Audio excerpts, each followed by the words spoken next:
전도자의 삶이라는 제목으로 데살로니가전서 1장 1절에서 7절 말씀을 가지고 하나님의 말씀을 증거하겠습니다. 할렐루야. 옆에 계신 성도님들과 축복의 인사를 나누겠습니다. 전도자의 삶으로 현장을 살립시다. 전도자의 삶으로 현장을 살립시다. 전도자의 삶으로 현장을 살리는 교회를 만듭시다. 전도자의 삶으로 현장을 살리는 교회를 만듭시다. 오늘 말씀의 제목이 복음의 모델이 되는 전도자의 삶입니다. 이 말씀은 전도자의 삶을 살면 복음의 모델이 된다는 겁니다. 그래서 모델이란 무엇입니까? 본을 보여주어 다른 사람들이 따라오도록 해주는 사람입니다. 그러므로 복음의 모델이란 복음의 비밀을 알면 어떻게 되는지를 보여주는 사람입니다. 예를 들면 오늘 본문에 나오는 데살로니가 교회 교인들은 그들에게 복음을 전해준 사도 바울 일행과 그리스도를 본받아서 생활했습니다. 그리고 데살로니가 교회 교인들은 마게도냐와 아가야에 있는 모든 믿는 자의 본이 되었다고 성경에서 말씀하고 있습니다. 하나님은 우리 강화 언약교회를 지역 살리는 대표적인 교회로 세우시고 수도권을 살리는 교회로 세우시며 세계복음화의 모델적인 교회가 되도록 하시겠다는 언약의 말씀을 우리에게 주셨습니다. 우리는 이 언약의 말씀을 천명으로 담아야 되는 것이죠. 제가 전에도 말씀드렸지만은 우리 성도님들과 함께 강화 지역의 우상 현장을 순회하면서 하나님이 이 말씀을 천명으로 주셨습니다. 하나님이 나를 이 현장에 부른 것은 우상 문화의 영적 싸움 때문에 불렀구나. 그것이 저에게 평생 기도 제목으로 붙잡힌 거예요.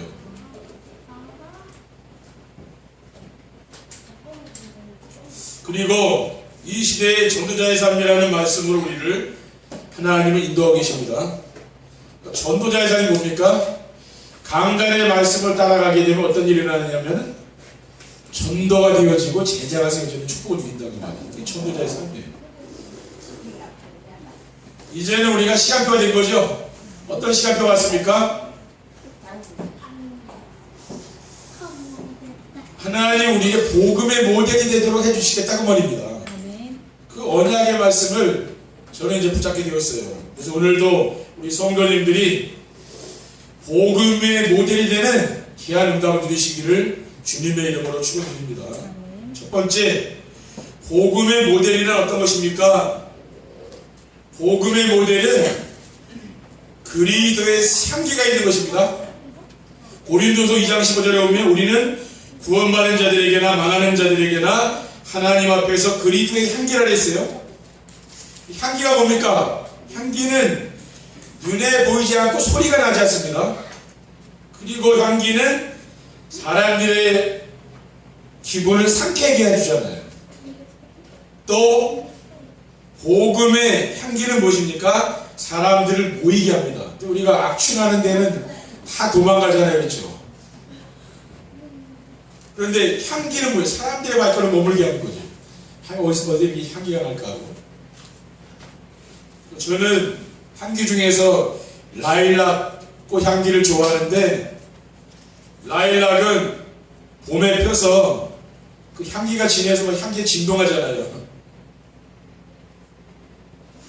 향기 때문에 자꾸 뭡니까? 그 나무 곁에 가까이 가게 되더라고요. 향기가 나니까. 그와 같이 영적으로도 우리가 그리스도의 향기를 품는 사람은 뭡니까? 사람들을 그리스도 앞으로 모이도록 해주는 거죠. 그리스도의 향기가 나니까. 그리고 이 그리스도의 향기는 어떤 사람이냐면은 자신을 드러내지 않는 겁니다. 그리고 자기 주장을 하지 않는 거예요. 그러니까 주변 사람들을 기뻐하는 거죠. 왜냐? 그리스도 자랑하니까. 대부분 사람들은 자기 경험, 자기 경력 이런 거 자랑하잖아요. 그래서 큰 응답 못 받는 겁니다. 우리는 누굴 자랑해야 됩니까? 그리스도를 자랑해야 된다고 말이에요. 하나님이 진짜 기뻐하는 사람이 어떤 사람이겠습니까? 저는 진짜 그리스도 자랑하는 사람이라고 생각하고 있거든요. 우리가 과거에 아무리 우리가 주님을 위해서 크게 봉사 헌신했다 해도 그거 자랑하는 거는 하나님 기뻐한다고 생각하거든요. 우리는 언제나 누구예요? 겸손하게 그리스도만 증거해야 되는 겁니다. 고린도후서 2장 14절에 보면 항상 우리를 그리스도 안에서 이기게 하시고 우리로 말미암아 각처에서 그리스도라는 냄새를 나타내시는 하나님께 감사하노라고 했습니다. 우리 성도님들은 그리스도의 향기가 풍겨야 되는 거죠. 그리고 복음의 모델은 어떤 것입니까? 복음의 모델은 사람들이 보고 느낄 수 있는 색깔이 있는 겁니다. 향기를 말이라고 그랬잖아요. 그리스도인의 말이 향기입니다. 그러면 색깔은 뭡니까? 자신을 드러내지 않고 자기 주장을 하지 않는 거죠. 우리의 삶이 이런 거예요. 그래서 사람들이 그 사람을 인정해 주는 모습입니다. 왜 그렇습니까? 자기 주장하지 않으니까 이 사람들이 인정해 주죠. 그리고 함부로 남을 판단하거나 정죄하지 않고 모든 사람을 이해하고 수용하는 거죠. 대부분 사람들은 율법적이라 판단하잖아요. 근데 이 복음의 색깔이 있는 사람은 어떻습니까? 무엇이 된다 안 된다 막 그런 이야기 하지 않죠. 그리고 다른 사람이 경우에 맞지 않는 말을 해도 어떻게 합니까? 그 사람 의견을 존중해 주는 거예요. 이게 틀렸다 그렇게 판단하는 게 아니고, 교회 안에는 여러 사람들이 보이지 않습니까? 근데 말도 안 되는 얘기를 하잖아요. 그런 사람들 의견도 내가 품어주는 거지요. 그게 만약 복음의 색깔입니다. 그리고 무슨 일이든 할 수 있다 없다 주장하지 않는 거지요. 모든 것을 추원하는 겁니다. 그리고 현실을 이기려고 몸부림을 치거나 피하지 않고 하나님의 뜻을 찾는 것입니다. 우리는 막 현실을 이겨보려고 또 현실을 회피하려고 막 하잖아요. 근데 그것이 아니고 진짜 복음의 색깔이 있는 사람은 그 속에서 하나님의 계획이 무엇일까를 질문하는 거죠. 그렇죠? 왜냐하면은 우리의 모든 삶이 하나님의 주권 속에 있기 때문에 그렇습니다. 하나님이 나를 이 자리에 세웠다는 것을 그걸 인정하는 거죠. 그게 하나님 주권이에요. 잠언 16장 9절에 사람이 마음으로 자기 길을 계획할지라도 그의 걸음을 인도하시는 이는 여호와시니라고 했습니다. 하나님이 우리의 모든 생사복을 주관하시고 하나님이 우리를 인도해 주시는 거 아닙니까? 그렇죠? 사람들은 자꾸만 높은 자리에 올라가려고 하잖아요. 그러니까 세상이 힘든 거 아닙니까? 그렇죠? 하나님이 올려주시면은 올라가면 되고, 또 하나님이 밑에 있으라면 밑에 있으면 되는 거 아닙니까? 그래서 오직 복음의 눈으로 세상과 사람들을 보며 복음의 모든 것을 양보하는 사람이죠. 그 사람이 복음의 색깔이 가지고 있는 거예요. 세상을 보여? 창세기 3장과 그리스도의 눈으로 바라보는 거죠. 복음이 없어서 지금 이 세상이 이렇게 고난 가운데 있구나. 그것을 알고 있는 사람입니다. 그리고 복음의 모델은 어떤 것입니까? 복음의 모델은 사람들이 본받고 싶은 삶의 매력이 있는 것이지요. 복음의 모델의 삶의 매력은 무엇입니까? 그게 정말 복음 가진 자의 삶의 매력이라는 것은 불평불만이 없는 거예요.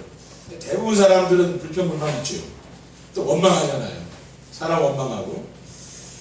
근데 이런 게 없어지면서 무슨 일이나 감사하며 사는 거죠. 그게 달라집니다. 왜? 그게 이제 매력 있는 사람이라. 그리고 복음의 모델은 부정적인 말을 하지 않습니다. 그래서 항상 복음의 말, 믿음의 말을 하는 거지. 사람을 실족시키지 않는 거예요. 왜? 완전히 낙심돼 있는 사람에게도 힘을 주는 사람이죠. 그렇죠? 완전히 실패해 있는 사람에게도 힘을 주는 거예요. 당신은 소망이 있다. 그리고 매사에 긍정적이고 또 감사히만 하는 거죠. 이게 달라요. 데살로니가전서 5장 16절 28절에 보면 항상 기뻐하라, 쉬지 말고 기도하라, 범사에 감사하고 있습니다.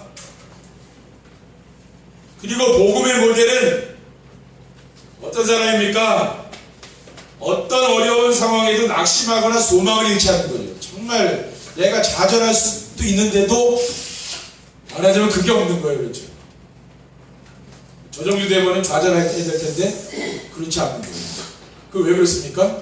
삶에 매력이 있는 거예요. 그리고 억울한 일을 당하거나 손해를 받아 다투지 않고 인내하고 견딜 수 있는 힘이 있습니다. 그렇죠? 하나님이 주시는 힘이 있어요. 분명히 내가 지금 손해보고 지금 굉장히 뭡니까 피해를 받는데도 그렇게 생각을 안 하는 거예요. 로마서 13장 20절에 21절에 보면 내 원수가 죽이거든 먹이고 목마르거든 마시게 하라. 그리함으로 너희가 숯불을 그 머리에 쌓아놓으리라. 악에게 지지 말고 손으로 악을 이기라고 했습니다. 여러분에게 그렇게 진짜 고난을 줬던 그 사람은 얼마나 힘들겠습니까? 그렇죠? 여러분은 복음이 있으니까 행복하게 살잖아요. 그런데 여러분에게 손해를 주고 해를 줬던 그 사람은 얼마나 힘들었으면 그렇게 했겠냐 그 말이에요. 우리는 자꾸만 내 입장을 생각하기 때문에 우리가 자꾸만 속게 되는 거죠. 그렇죠? 우리는 또 전체를 보고 상대방의 입장도 보고 또 믿음의 눈으로 이런 것들 이겨나가야 됩니다. 그러면 그 사람이 바로 복음의 모델이 되는 거예요. 그렇죠? 내가 바로 복음의 모델이 되는 겁니다. 하나님은 뭡니까? 여러분이 성도님들이 복음의 모델이 되길 원하는 거예요. 그 모든 것을 견디고 이기고 그 속에서 세워지길 원하는 거예요. 하나님이 복음으로 여러분이 딱 세워지길 원하는 거예요. 두 번째, 전도자의 삶으로 복음의 모델이 되면 어떻게 하면 됩니까? 정말 여러분이 복음의 모델이 되려면은 전도자의 삶을 실천하면 됩니다. 그건 정식이에요. 여러분이 아침에 일어나서 밤에 잠자기 전에 강단의 말씀을 듣는 겁니다. 그러면 그 사람은요 복음의 모델이 될 수밖에 없죠. 하나님을 향한 믿음과 소망과 사랑이 있어야 됩니다. 데살로니가전서 1장 3절에 너희의 믿음의 역사와 사랑의 수고와 우리 주 예수 그리스도에 대한 소망의 인내를 우리 하나님 아버지 앞에서 끊임없이 기억하며 그렇습니다. 그러니까 하나님을 향한 믿음을 가진 사람에게는 뭡니까? 역사가 일어나는 거예요. 어느 날 여러분이 늘 하나님 앞에 서는 사람은 뭡니까? 어느 날 역사가 일어나게 되어 있어요. 마가복음 9장 23절에 예수께서 이르시되 할 수 있거든이 무슨 말이냐? 믿는 자에게는 등에 하지 못할 일이 없느냐고 했습니다. 그리고 여러분들이 누군가를 사랑하면 수고할 수 있습니다. 그렇죠? 내가 사랑하지 않는데 수고를 해주면 상대방이 부담을 느끼는 거예요. 그렇죠? 나를 사랑하지 않는데 자꾸 잘해주면 뭐 큰 부담 가는 거죠.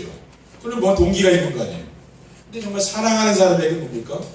우리의 생명까지도 아깝지 않은 거 아니에요. 하나님을 사랑하는 사람은 성도들을 섬기는 수고를 하며 살아가는 것입니다. 그렇죠? 왜? 내가 하나님을 사랑하니까 내가 성도들을 위해서 교회를 위해서 내가 봉사하는 게 하나도 힘든 게 아니죠. 왜? 즐거운 거예요. 왜? 하나님을 사랑하니까 할 수 있는 겁니다. 갈라디아 4장 11절에 보면 내가 너희를 위하여 수고한 것이 헛될까 두려워하느라고 사도 바울이 이야기합니다. 그리고 소망이 있으면 어떻습니까? 인내하게 되면 소망이 있으니까 참을 수 있는 거 아니에요. 하나님께 소망을 두고 사는 사람은 어떻습니까? 인내를 할 수 있다는 말이에요. 왜? 하나님께서 이 세상에 내 자녀에게 이런 육신적인 것에 소망을 두지 않기 때문에 그렇죠? 그 하나님께 두는 거예요. 사람한테 소망을 갖다 보면 뭐예요?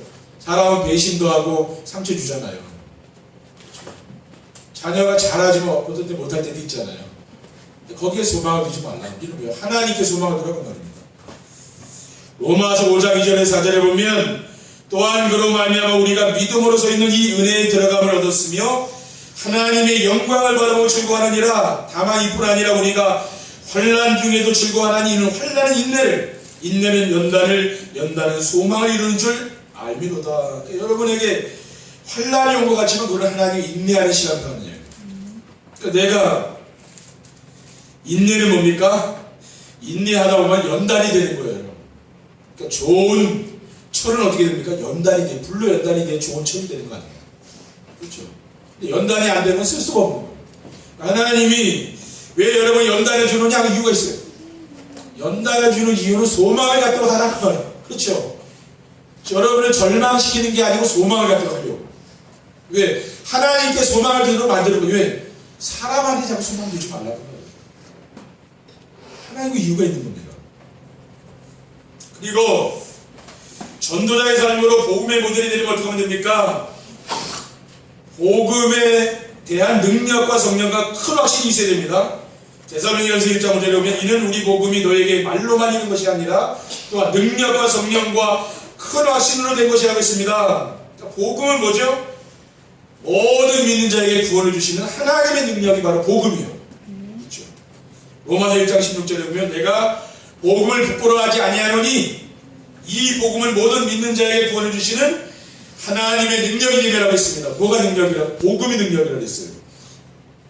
고린도전서 1장 24절에 보면 오직 부르심을 받은 자들에게는 유대인이나 헬라인이나 그리스도 하나님의 능력이요 하나님의 지혜니라.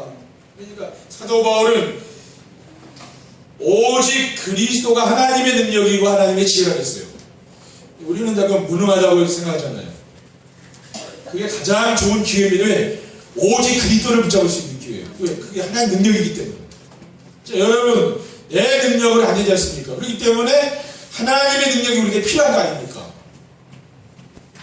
복음은 성령의 도우심이 없이는 알 수 없는 비밀입니다. 고린도전서 10장 3절에 그러므로 내가 너에게 알리노니 하나님의 영으로 말하는 자는 누구든지 예수를 저주할 자라 하지 아니하고 또 성령으로 아니하고는 누구든지 예수를 주시할 수 없느니라.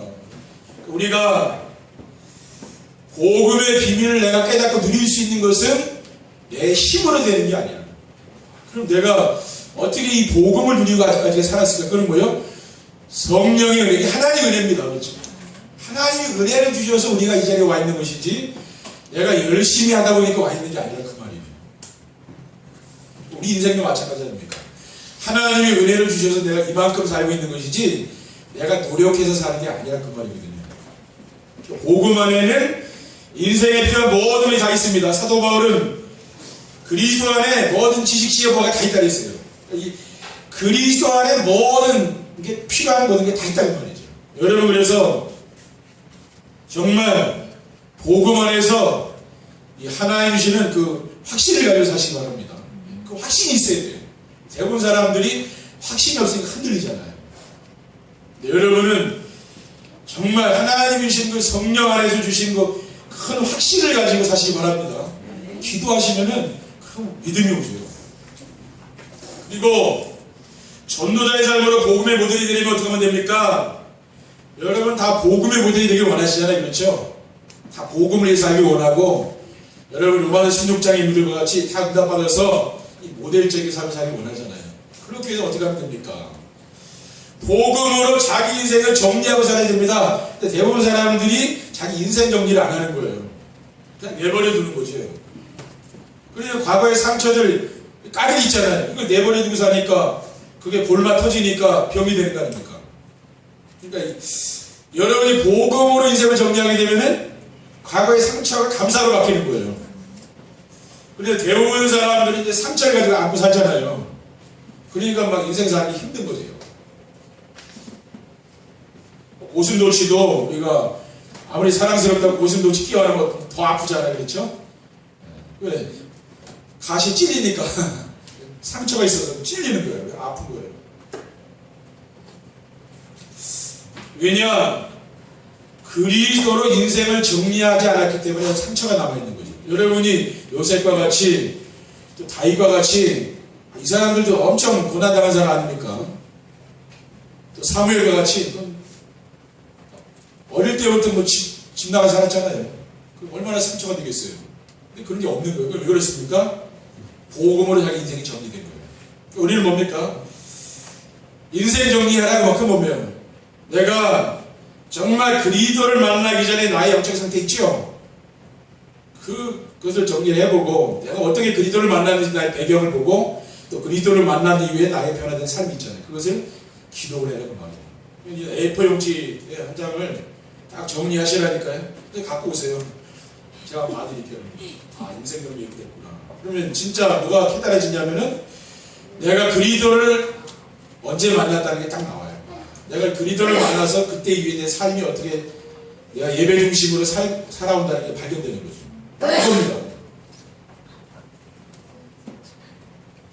복음으로 인생이 정리되면 어떻게 됩니까?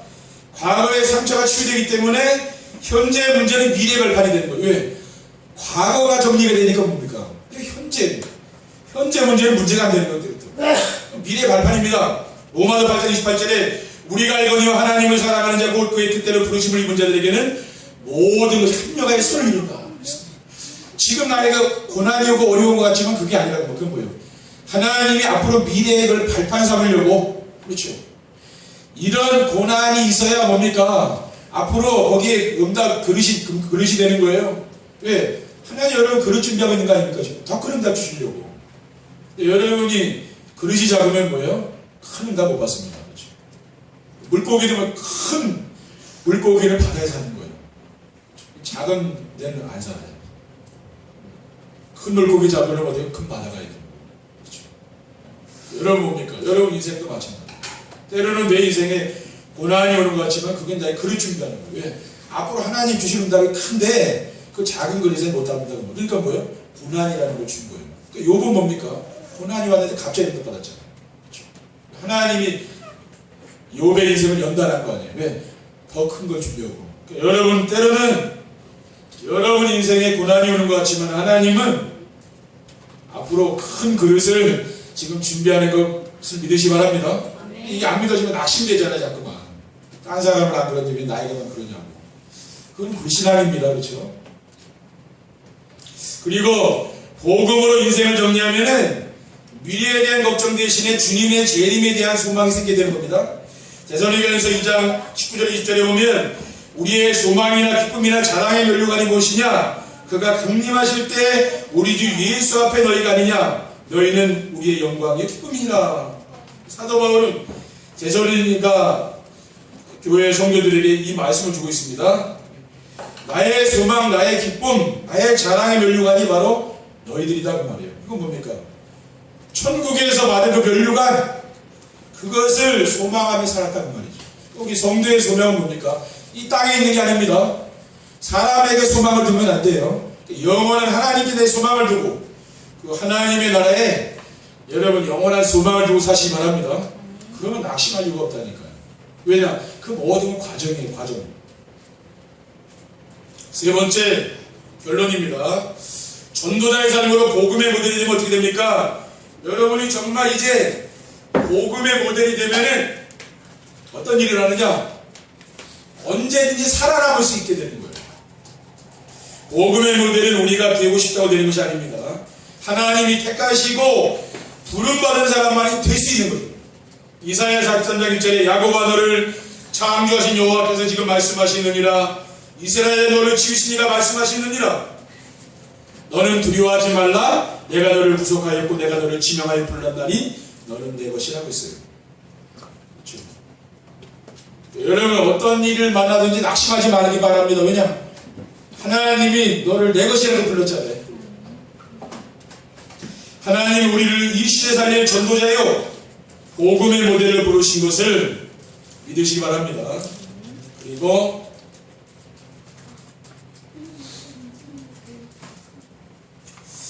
어디서나 살아남을 수 있는 것이죠. 왜냐하면 우리를 택하시고 부르신 그리스도 하나님께서 우리를 지켜주시기 때문입니다. 어떤 악한 것이 못 건드리도록 하나님이 여러분을 보호한다는 말이에요. 때로는 보면은 차가 엄청 밀리는 것 같은데 왜 그렇지만 기다리기 힘들잖아요. 근데 하나님 뭡니까? 늦게 갈 이유가 있기 때문에 밀리는 거예요. 그렇죠? 빨리 가다 사고 날까봐. 그렇잖아요. 그렇게 생각하시면 돼요.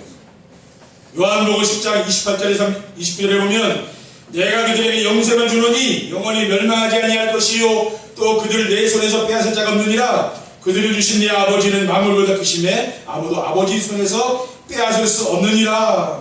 그러니까 여러분을 하나님의 손에서 뺏을 자가 없다고 그러잖아요. 예수님께서. 여러분을 해할 자가 없다 그 말입니다. 그리고 전도자의 삶으로 복음의 모델이 되면 어떻게 됩니까? 무엇이든지 이기는 사람이 되는 거예요. 다윗은 뭐예요? 골리앗과 붙었는데 거기서 이겼잖아요. 왜냐하면 하늘과 땅의 모든 것을 가진 그리스도께서 세상 끝날까지 함께 하시기 때문입니다. 그리고 주 안에서 우리는 모든 것을 할 수 있기 때문이죠. 그래서 이길 수 있다는 말이에요. 빌립보서 4장 13절에 내게 능력 주시는 자에서 내가 모든 걸 할 수 있다고 사도 바울은 고백합니다. 그러니까 여러분이 세상 살기 힘들다고 하지만은요, 다른 사람들이 못하는 그 지혜가 떠오르는 거죠. 목사님 만에 이제 좀 못하겠습니다. 다 뭐 직장 생활 다 쉬운 거 아니에요? 다 어렵게 맡겨주거든요. 아주 쉽게 이렇게 맡겨주는 경우 없어요. 그렇죠? 내가 감당하기 벅차잖아요. 일이라는 게 다 그렇거든요. 사업을 하든 목회를 하든 뭐 어떤 직장을 가든 다 똑같아요. 네. 그만한 내게 일이 주어지는 거예요. 그러면은 뭡니까? 진짜 여러분이 기도하시면서 성령 충만 받으면 지혜가 떠오르는 거죠. 불신자에게 없는 지혜가 막 떠오르는 거예요. 다른 사람은 감당하지 못한다고 하는데 나는 뭡니까? 능히 감당하구나. 왜 그래요? 기도하면서 하니까 하나님 지혜를 주는 거죠. 여러분, 정말 여러분이 이 어려운 세상을 살아가시면서 내심은 항의가 있습니다. 하나님 주시는 그 지혜를 위해서 기도하시기 바랍니다. 하나님 지혜를 주잖아요. 여러분이 주일날 온전히 하나님께 예배드려도 6일 동안 사는데 부족함이 없는 신과 하나님은 지혜를 주실 줄 믿습니다. 그렇죠. 그러니까 예배 중심으로 사시라. 그렇죠. 그러면 뭡니까? 여러분 몸과 마음도 힘을 얻고요. 한 주간 사는데 부족함이 없는 하나님 지혜를 준다 그 말이에요. 그래서 이번 한 주간 여러분의 삶의 현장에서 가정에서 복음의 모델로 우뚝 서시기를 주님의 이름으로 축원드립니다. 기도하겠습니다. 하나님